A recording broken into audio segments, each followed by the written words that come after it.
Mereka beramal masihlah karena urusan dunia atau urusan menyelesaikan persoalan dunia. Ya. Mereka-mereka ini beramal jika ada masalah kehidupan, maka dia zikir.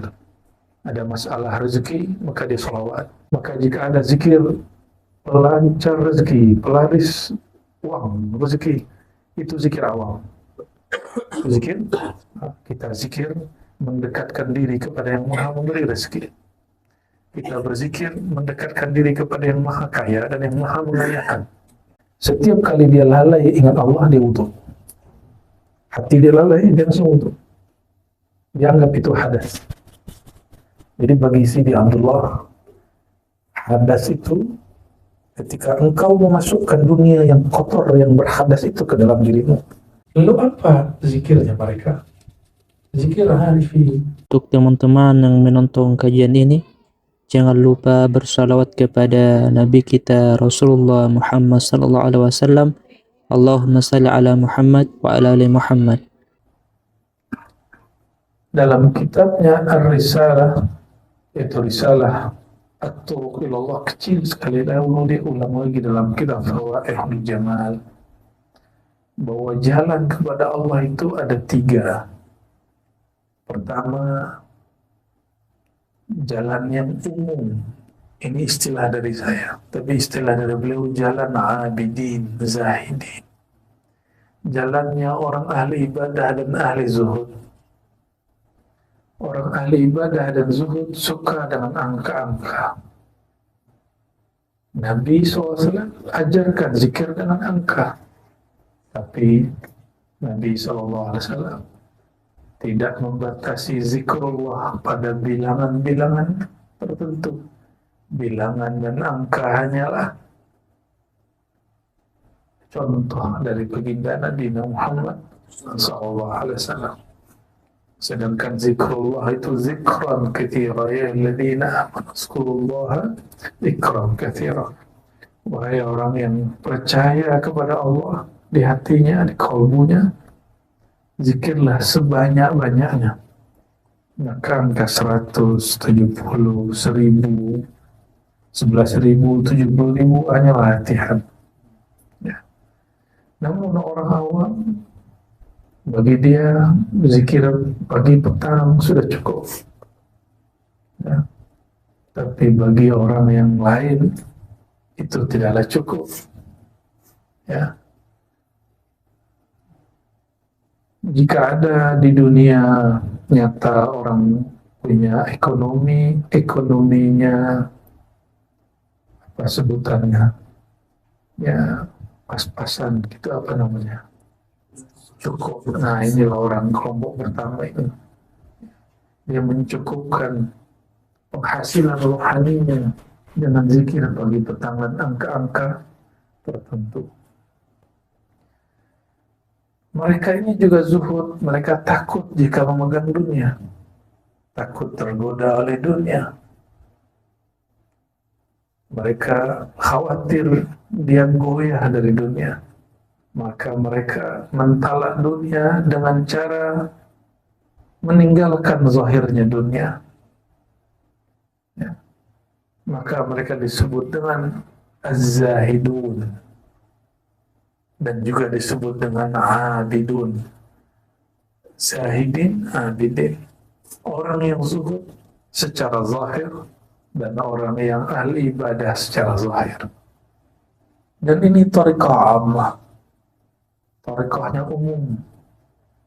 Maka banyaklah ahli fikih mengatakan, tidak usah berthariqah, amalkan saja.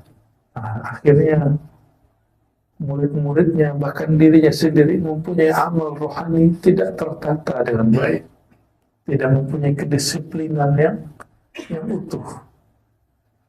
Mereka beramal masihlah karena urusan dunia atau urusan menyelesaikan persoalan dunia. Ya. Mereka-mereka ini beramal jika ada masalah kehidupan, maka dia zikir. Ada masalah rezeki, maka dia sholawat. Maka kita sholawat, niatkan taqarruban ilallah, ya, menjawab panggilan Allah Adapun rezeki yang melimpah itu berkah dari salawat. Yang benefit bukanlah maqasid. Benefit itu hanya fasilitas. Adapun maqasid, tujuan kita adalah taqarruban ilallah, mendekatkan diri kepada Allah, ya. Maka jika ada zikir pelancar rezeki, pelaris uang, rezeki, itu zikir awal. Zikir, kita zikir mendekatkan diri kepada yang Maha memberi rezeki. Kita berzikir mendekatkan diri kepada yang Maha Kaya dan yang Maha Mengayakan. Zikirnya sama, jika niatnya berlainan, hasilnya pun lain. Ya, hasilnya pun lain. Kelompok yang kedua, kelompok ahlul riyadhah wal mujahadah. Boleh juga disebut kelompok ahli tariqah, kelompok para salik. Ahli tariqah atau para pesuluk ini, mereka mendekatkan diri kepada Allah dengan latihan-latihan tertentu. Boleh jadi dengan khalwat, ya. Khalwat ini menyepi 3 hari, 10 hari, 40 hari, bahkan bertahun-tahun. Ada seorang syekh dari Dagestan, namanya Sidi Abdullah Dagestani, guru daripada Syekh Nazim, ya. Syekh Abdullah Dagestani ini bersuluk 6 tahun. Tuan-tuan tidak sanggup ikut dia, bukan waktunya. Cara dia bersuluk, setiap kali dia lalai ingat Allah, dia wudu. Hati dia lalai, dia langsung wudu. Dia anggap itu hadas. Jadi bagi Sidi Abdullah, hadas itu ketika engkau memasukkan dunia yang kotor, yang berhadas itu ke dalam dirimu, sehingga engkau lalai. Lalai saja, langsung dia wudu. Apatah lagi jika memikirkan dunia. Maka beliau jika terfikirkan dunia, dia langsung mandi taubat. Sanggup begitu? Ada yang sanggup? Ya, ini riyadhah suluk beliau. Sidi Abdullah Dagestani ini tokohnya Naqsyabandiyah Khalidiyah. Naqsyabandiyah Khalidiyah yang juga berkembang di negeri kita, di Nusantara. Dia mayoriti Naqsyabandiyah di negeri kita, Naqsyabandiyah Khalidiyah. Ini yang banyak dipakai, ya. Di Sumatera ada Syekh Abdul Wahab Rakan, ya. Pada Syekh Abdul Ghani Batu Besura, ya. Batu Besura itu semua Minangkabau itu. Kalau Syekh Abdullah Wahab Rakan dia wilayah Riau, ya, Rakan. Tapi berkalamnya mirip-mirip orang Minang. Saya tidak tahu apakah beliau ini Riau saja atau campur dengan Minangkabau. Karena kalau bercakap menggunakan ambu, hamba, ya, wallahu a'lam. Di Sumatera Barat, di Minangkabau ada Syekh Muhammad Tahir, murid dari Syekh Ismail Minangkabawi. Mereka semua dan mempunyai semua murid-murid yang berkembang sampai kemana-mana. Di Jawa juga ada, ya. Syekh Abdul Azim, dan ada Azim di sini, ya. Oleh karenanya, thariqah yang kedua ini thariqah yang sangatlah ketat. Kita boleh sebut thariqatus salikin, thariqah para pesuluk. Tapi di zaman ini sungguhlah rumit dan sulit. Ya Alhamdulillah masih ada mursyid-mursyid mulia. Mereka Allah kuatkan untuk tetap membuat suruh 40 hari, 10 hari. Bahkan masih model lama lah. Baru masuk sekitar 30.000. Banyak juga yang langsung pulang. Ya, karena zaman sudah berubah, kita pun bolehlah merubah beberapa jalan. Ya, karena ya, jalan-jalan yang di depan itu, lebuh-lebuh itu pun ada tajdidnya, ya, diperbaharui. Jalan zahir diperbaharui. Kenapa jalan batin tidak diperbaharui? Maka kita memerlukan ijtihad walaupun sedikit dari para ulama. Tentunya ulama yang bersanad kepada baginda Nabi Muhammad sallallahu alaihi wasallam.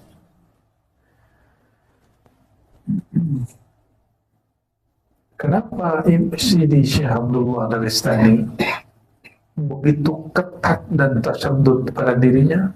Ternyata beliau ini mengamalkan kalam Imam Nawawi, likulli syai'in aqubah wa aqubatul arif inqita'uhu anil dzikr.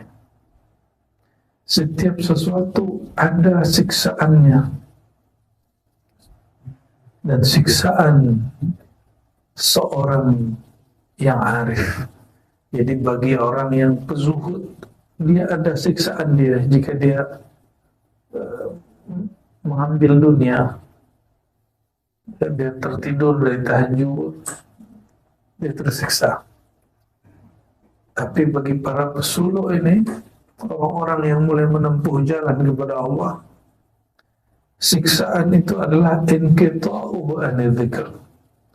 Bagi orang-orang yang ini, dia terputus dari zikrullah. Oleh karenanya, beliau Sidi Abdullah berwudu apabila lalai, mandi taubat apabila dia ingat kepada dunia. Fi hadzal bayan yadulluka ala syaraf al-dzikr. Beginilah kata beliau Imam Abu Bakar Al-Banani, nyatalah bagimu kemuliaan thariqah zikir. Ya, thariqah salik itu thariqah zakirin. Boleh kita sebut thariqah zakirin, ya. Namun apa kelemahan para salik ini? Dia sangatlah terobsesi menjadi wali. Sangatlah terobsesi hendak menjadi mursyid, hendak menjadi kutub, ya, menjadi wali abdal. Dia terobsesi hendak menjadi wali-wali. Bolehkah kita berniat jadi wali? Lebih dari boleh, wajib. Tapi bukan wali yang dipahami awam. Orang awam memahami wali yang sakti, yang punya karamah, yang berjalan di atas air, terbang di awan, ya, bisa berpindah dalam sekejap. Itu wali yang bukan itu yang kita maksud. Jika Tuhan hendak menjadi wali, Tuhan hendak bercita-cita menjadi wali dalam pengertian kekasih Allah, maka itu tujuan yang mulia. Itu yang dibaca di dalam ilahi anta maksudi wa ridwaka matlubi, itu jadi wali. Jadi kalimat ilahi anta maksudi wa ridwaka matlubi, ya Allah, hanya engkau tujuanku, hanya ridhamu yang aku cari. Itu adalah wali. Wali yang sebenarnya, yang tujuan dia hanya Allah, dan yang dia tuntut dari Allah hanyalah ridhonya, tidak menuntut yang lain. Ini yang disebut wali hakiki, bukan wali indal awam, ya. Oleh karenanya Imam Al-Qushairi mengatakan kembali, "Al-dzikru unwanul walayah wa manarul wuslah wa tahqiqul iradah wa alamatu sihhatil bidayah wa dilalatu safa'in nihayah falaysa wara'a al-dzikri syai'un wa jami'ul khisal mahmudah raji'atun ila al-dzikr wa manshu'aha 'an al-dzikr."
Tariqah para muhaqqiqin, mereka pun terbahagi dua, satu ahlul haqaiq, satu ahlul ma'arif. Ahli haqaiq, ahli hakikat, mabuk dalam hakikat. Disinilah terjadinya syatahan, kata-kata yang membuat mereka kemudian dituduh kafir. Jadi jika ada sufi dituduh kafir di bab hakikat. Ini yang terjadi pada Ibn Arabi, yang terjadi pada Suhrawardi Al-Maktul, yang terjadi pada Syekh Siti Jenar, yang terjadi kepada Al-Hallaj. Mereka hum munghariquna, mereka sangatlah mabuk, karam, larut dalam apa? Dalam hakikat. Sampai-sampai ini pun ditulis oleh Buya Hamka. Buya Hamka nulis dan mengakui, dan itu tidak salah. Jadi Buya Hamka yang seorang, kalau di Indonesia itu disebut Muhammadiyah, kaum muda. Muhammadiyah ini dituduh Wahabi padahal bukan Wahabi. Ini Buya Hamka tulis buku Lembaga Hidup, Falsafah Hidup. Apa kata beliau? Orang-orang yang mabuk bertuhan, dia pun kadang tidak sadar mengatakan, tiadalah diriku kecuali Allah. Tapi ini orang mabuk, bukan orang sadar. Kalau Tuhan lagi sadar baca aku Allah, maka itu zindiq, itu kafir mutlak. Ya. Kenapa? Dia masih merasa dirinya ada. Jika dia lapar, masihlah dia lapar. Jika dia syahwat, masihlah dia berkawin. Jika ada duit, uang di depannya, masihlah dia minat. Masa Allah berminat kepada uang? Masa Allah mau kawin? Ya. Mana mungkin Allah mau itu? Maka orang ini yadda'i, mengaku-ngaku, ya, bahwa kadhimun wa muftarin ala Allah, dan itu orang paling zalim, ya. Faman azlamu mimman iftara ala Allah kadhiban, maka siapa lagi yang lebih zalim daripada orang yang berdusta atas nama Allah. Oleh karenanya, orang yang belum sampai kepada hakikat tapi berangan-angan sampai pada itu, dia mengalamkan tentang Allah yang tidak berkesesuaian dengan Allah Subhanahu wa Ta'ala. Kita doakan diri kita semoga terjaga dari itu. Oleh karenanya wajib belajar akidah Ahlus Sunnah sebelum bertasawuf.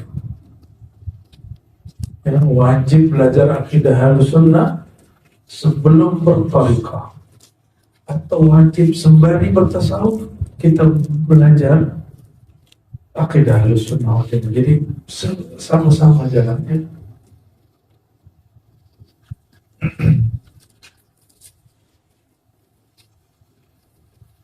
Adapun kelompok kedua dari Arifin Muhibbin ini adalah mereka yang sampai kepada maqam ma'rifat.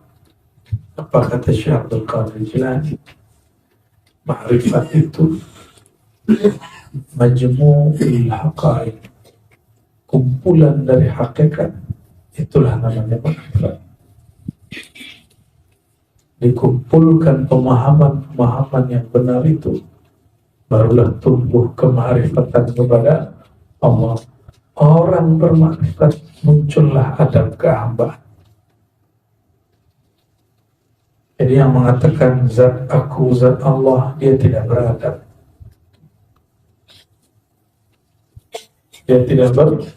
Yang mengatakan sifatku, sifat Allah, dia tidak beradab. Dia baru berhakikat, belum bermakrifat. Maksud ulama, tiadalah zat aku, yang ada hanya zat Allah. Tiadalah sifat aku, yang adanya sifat Allah. Bukan sifat aku ini adalah sifat Allah, itu tidaklah benar. Ya. Inilah makna la ilaha illallah. Tiadalah sifat aku, yang ada hanya sifat Allah. Tiadalah wujud aku, yang ada hanyalah wujud Allah secara hakiki. Maka aku ini diwujudkan oleh yang maha wujud. Jadi jangan kemudian membaca buku-buku hakikat lalu kita salah faham dan mengatakan diri kita ini Allah, ya. Na'udzubillah, tsumma na'udzubillah. Kembali kepada zikir. Lalu apa zikirnya mereka? Zikir Arifi tidak lagi angka bilangan, tidak lagi menyebut semata. Mereka sudah sampai pada taraf level memandang kepada yang dizikirkan.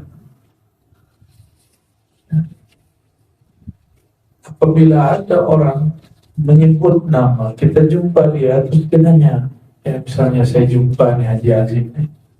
Mana Haji Azim? Orang ini di depan. Artinya saya sebut nama dia, tapi saya tidak kenal kepadanya. Betapa banyak orang berzikir kepada Allah, tapi dia tidak kenal kepada Allah. Sehingga dia bertanya, mana kau Allah? Ya.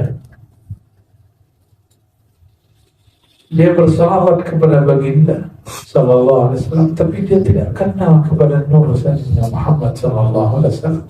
Maka dia mengatakan, Tuhan, apa caranya supaya saya mimpi bertemu Rasulullah? Berarti dia belum kenal kepada Rasulullah sallallahu alaihi wasallam. Ya. Tiadalah di alam ini wujud kecuali limpahan dari wujud Nur Muhammad sallallahu alaihi wasallam. Maka memandang alam pada hakikatnya, memandang Nur Sayyidina Muhammad SAW. Maka berkatalah Syekh Abdul Qadir Jilani dalam risalah ilhamnya, siapa yang kenal Allah, dia tidak mungkin lagi meminta jumpa kepada Allah, karena dia selalu jumpa. Siapa yang kenal Nabi Muhammad Sallallahu Alaihi Wasallam, dia tiada minta lagi mimpi jumpa Nabi Muhammad Sallallahu Alaihi Wasallam.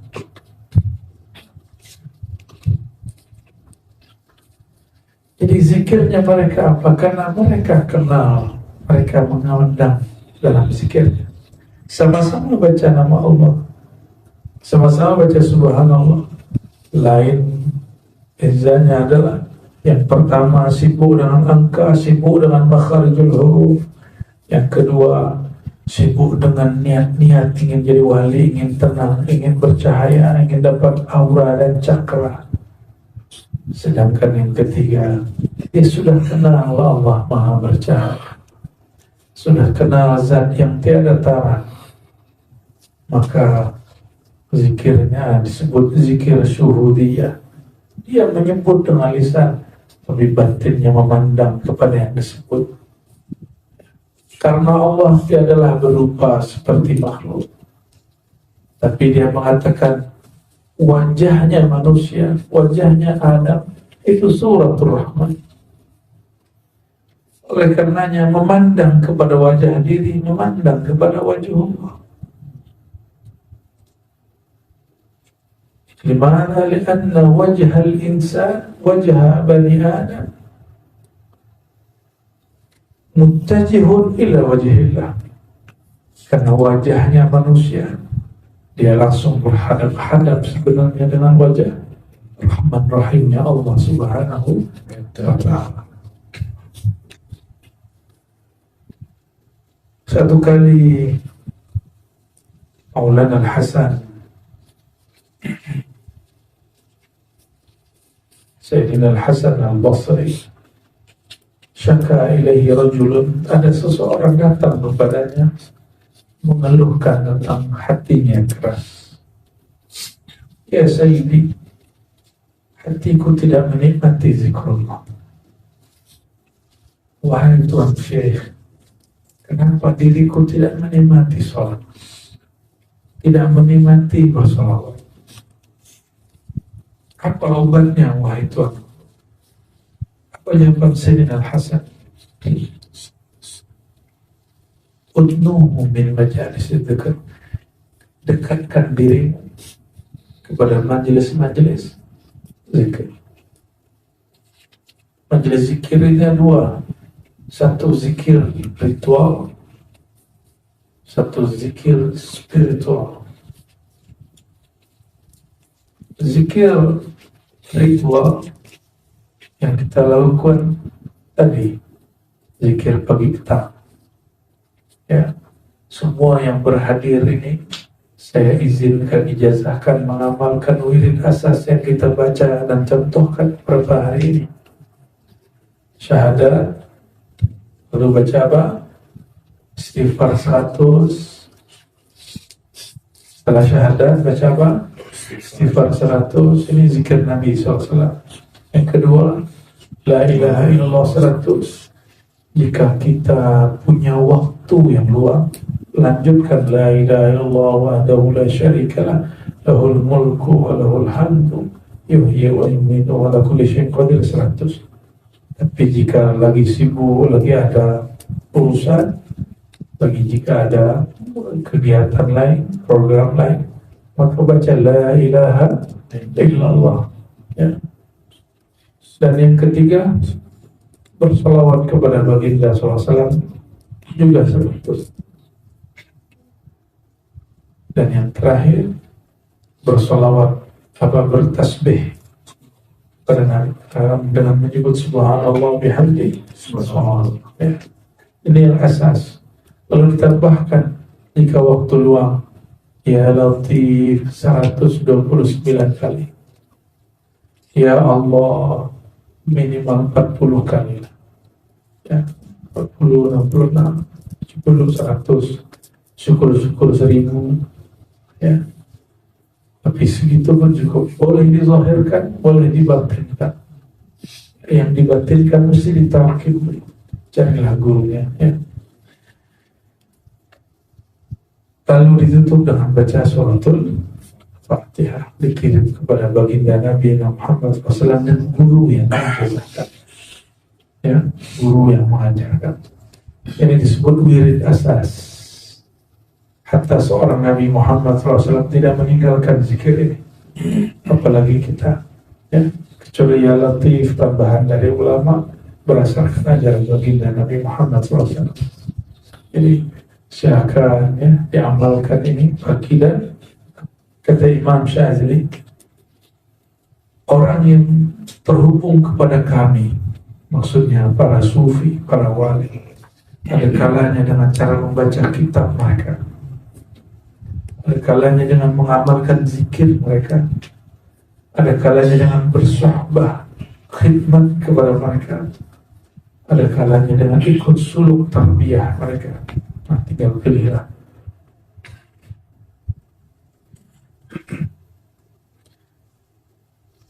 Al-Imam Al-Ataribi juga ditanya tentang obat daripada kerasnya hati.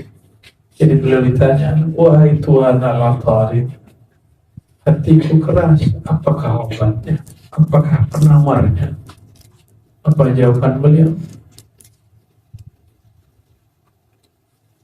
Hadim al-dzikrullah, perbanyaklah menyebut nama Allah.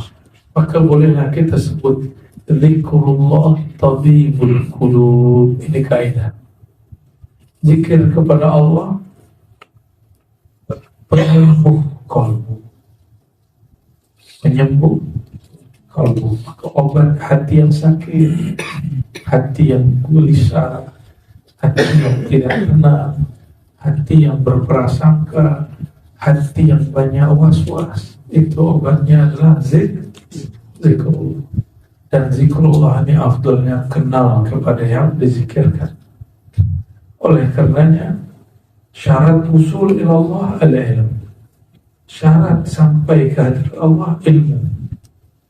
Karena banyak orang sudah banyak zikir, sudah terbakar dengan kalimatullah, tapi dia tidak juga merasa jumpa dengan Allah Subhanahu wa ta'ala. Ya. Kenapa? Karena dia berjalan tidak dengan ilmu.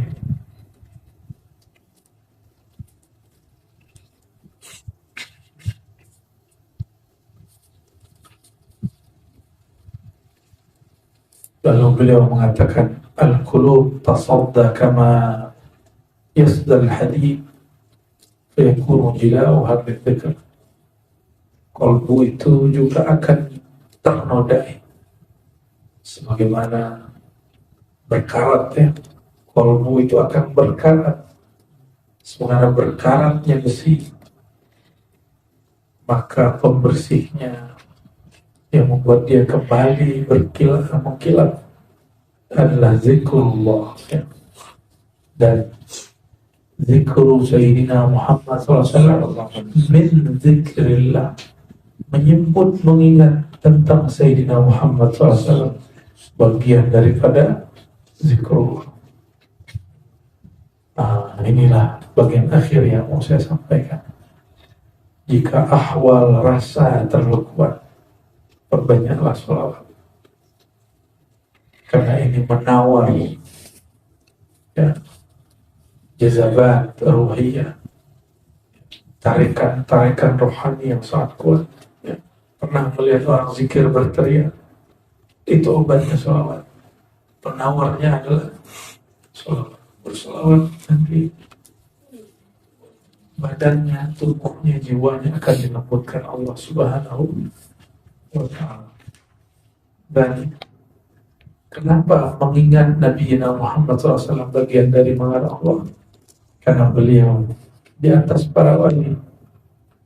Wali Allah itu jika dipandang, memandangnya menghantarkan kita kepada memandang Allah.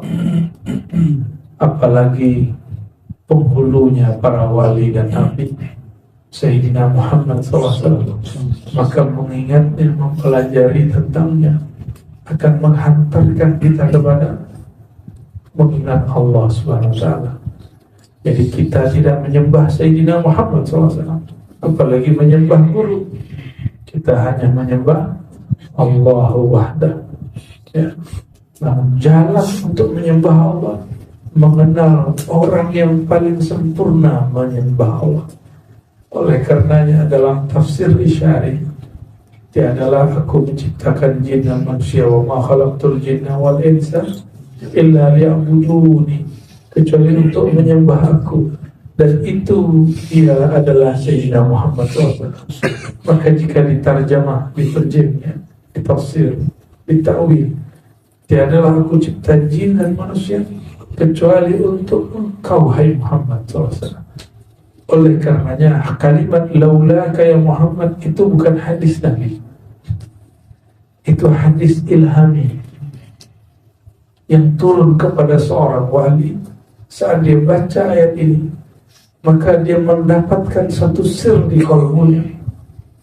Allah berkalam, laulaka ya Muhammad, kalau bukan karena engkau hai Muhammad, ma khalaqtul aflaq, aku tidak ciptakan jin, manusia dan alam semesta. Wa ma khalaqtul jinna wal insa illa liya'budun, tidak aku cipta jin dan manusia, semua alam semesta, kecuali untuk engkau hai Muhammad, karena engkaulah yang paling pertama kali, yang paling sempurna, paripurna menyembah aku. Allah perlu disembah? Tidak, kita yang perlu menyembahnya. Ya. Dia tidak bertambah kaya dengan sholat kita, tidak bertambah kekuasaan kerajaannya dengan zikir kita. Kita yang memerlukan Allah Subhanahu wa ta'ala. Oleh karenanya, ya, ma'rifatullah fi ma'rifatin Nabi sallallahu alaihi wasallam, mengenal Allah ada pada sir mengenal Nabi Muhammad sallallahu alaihi wasallam. Jadi jangan main-main lagi. Hidupkan majelis maulid. Hidupkan majelis maulid, ya.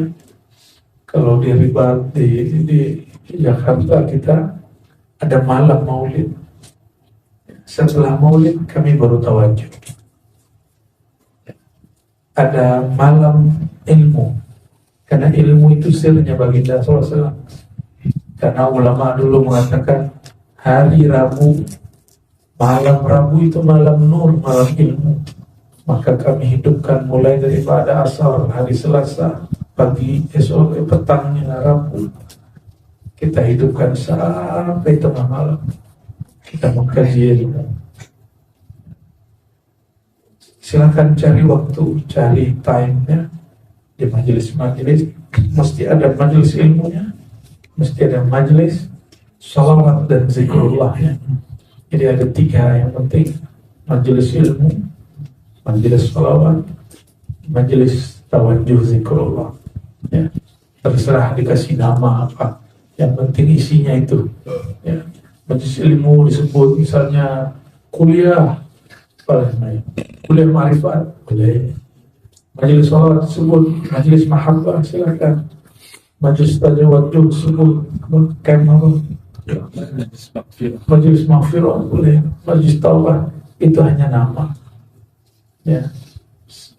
Nasinya nasi santan. Di Jakarta namanya nasi uduk. Di Bandung namanya nasi liwet. Sampai di sini nasi lemak. Ya, sama kita suka semua. Yang lain nanti di lauknya, tambahan-tambahannya. Itu yang disebut thariqah. Thariqah itu bahannya sama. Yang lain itu, yang berbeza itu adalah penyajiannya, ya, dan perasaan orang yang sedang mencicipinya. Ya. Oleh karenanya kita kadang-kadang menyalahkan makanan, padahal lidah kita yang sedang panas dalam. Ya. Orang sedang panas dalam, dapatkah ia menikmati sesajian? Ya, dapatkah dia menikmati apa yang dihidangkan di depan? Tidak.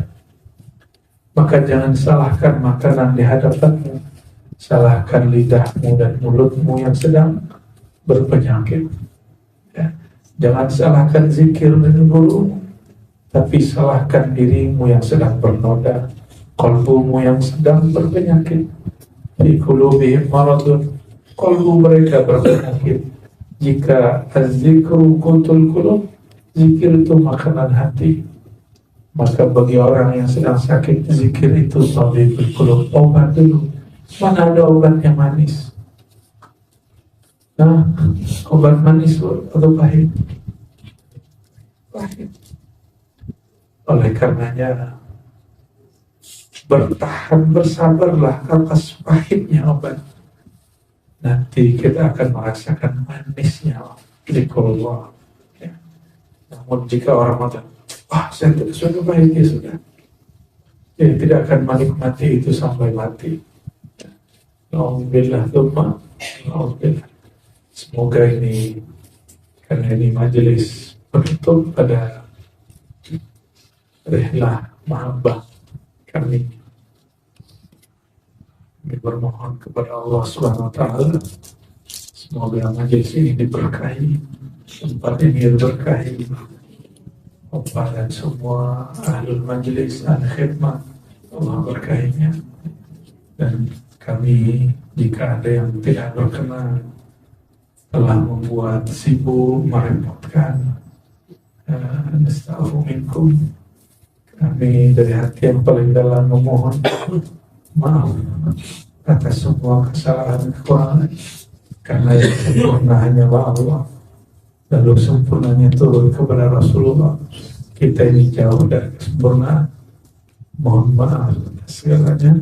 Semoga Allah menyempurnakan kita semua. Amin ya rabbal alamin. Subhanakallahumma wa bihamdika, asyhadu an la ilaha illa anta, astaghfiruka wa atubu ilaik.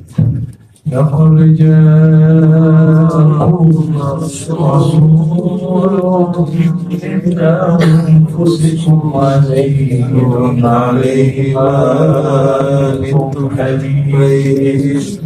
حريص عليكم بالمؤمنين رؤوف رحيم. صلى الله عليه وسلم. فإن تولوا فقل حسبي الله لا إله إلا هو. Sama-sama. Hasbi Allah la ilaha illa hu. Hasbi Allah la ilaha illa hu. Hasbi Allah la ilaha illa hu.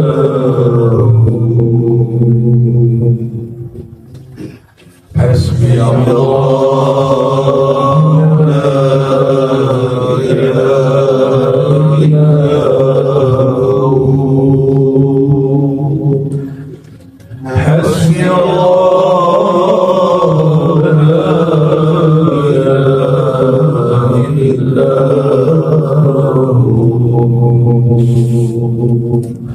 عليه توكلت وهو رب العرش العظيم.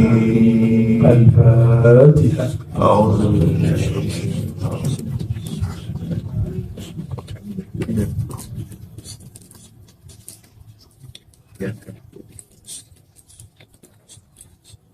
سبحانك اللهم وبحمدك أشهد أن لا إله إلا أنت أستغفرك. Assalamualaikum warahmatullahi wabarakatuh.